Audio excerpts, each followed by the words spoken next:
So here's another perspective to consider. Just because somebody rejects you doesn't mean that it's you.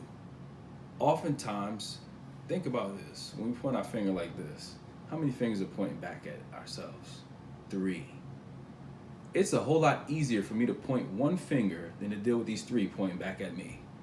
Rejection has nothing to do with you most of the time. But how do we feel when we're rejected? We feel like it's an offense against us.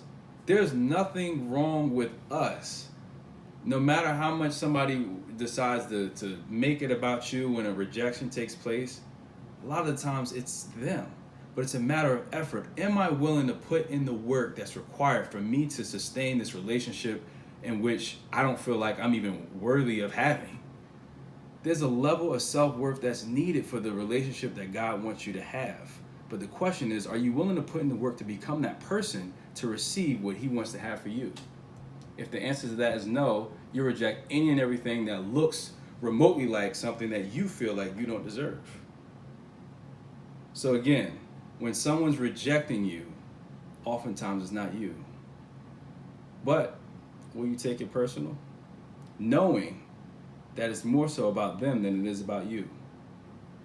Keep your head up.